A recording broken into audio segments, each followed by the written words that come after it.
இன்னைக்கு பைபிள் தாசா மாத்தி இருக்கிற பாருங்க. வீட்டுல பிள்ளைங்க சாப்பிட்டுதான் கூட கேட்கறதுக்கு ஆள் இல்ல, நாதி இல்ல. அவருக்கு தேவை கட்டிங். நீங்க நிறைய பேர் பாத்தீங்கன்னா கட்டிங்ல நிக்கிறாங்க. குடும்பம் சீரழியுது. பிள்ளைங்க சாப்பிட்டாங்களா கேட்கறதுக்கு நாதி இல்ல. அவங்களுக்கு தேவை கட்டிங். வயிறு நிறையணும். பிள்ளைங்க பிடிக்குதா, பிள்ளைங்க சாப்பிடுறாங்களா, அதெல்லாம் இல்ல. இன்னைக்கு ஆண்டவர் பாருங்க, அவரை பைபிள் தூக்கும்படி ஆண்டவர் வச்சிருக்கிற. கட்டிங் கட்டிங்கா குடிச்சிட்டு எங்கன்னா படுத்துட்டு இருப்பாரு. படுத்துட்டு அவரை போய் கட்டி எழுப்புவாங்க.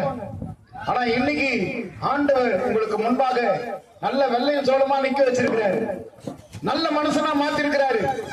இதற்காகதான் இயேசு கிறிஸ்து இந்த உலகத்துல வந்தாரு. பாவிகளை ரட்சிக்கும்படி வந்தாரு. கெஞ்ச புகைக்கிறவங்களை மாத்தத்துக்கு வந்தாரு.